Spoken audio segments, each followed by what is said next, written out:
అన్నయ్య ఒకసారి టాబ్లెట్ వేసుకోవా? ఎందుకే? అబ్బా నువ్వు వేసుకో అన్నయ్య, చెప్తాను. సర్లే.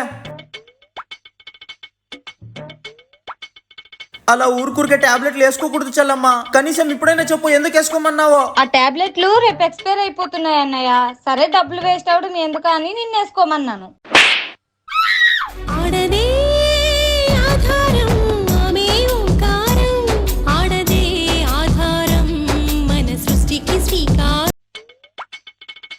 అన్నయ్య ఎన్ని చపాతీలు తింటావు?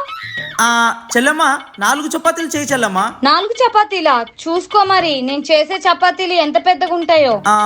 సరే ఒక పని చెయ్యి, 3 చపాతీలు చేయి చెల్లమ్మ, చాలు. 3 చపాతీలా? నువ్వు తినగలవా? ఆ తర్వాత వేస్ట్ చేసావనుకో నీకుంటది. వామ్మో, తినకపోతే తలనొప్పి. సర్లే ఒక చపాతీ చేయి చాలు.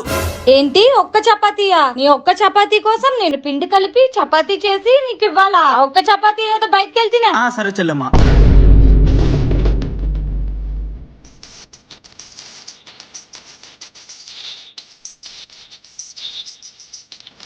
అసలు ఎవడ్రా నువ్వు? ఎందుకు ఇలా ప్రతిసారి ఫోన్ చేసి టార్చర్ చేస్తున్నావు? రే యదవా, నీకు ఇప్పుడే చెప్తున్నా చూడు, నువ్వు ఇలానే ఫోన్ చేసావంటే నీ నంబర్ పోలీసులకి ఇచ్చేస్తా చెప్తున్నా. ఇంకోసారి నాకు ఫోన్ చేయకు. ఏంటి చెల్లమ్మ, ఏమైంది? ఎందుకంత కోపంగా ఉన్నావు?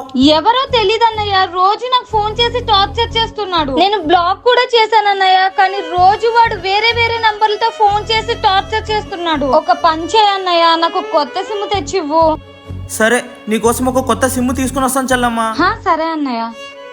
చెల్లమ్మ ఒకసారి నీ ఫోన్ ఇవ్వు. కొత్త సిమ్ వేసాను, తీసుకో చెల్లమ్మ.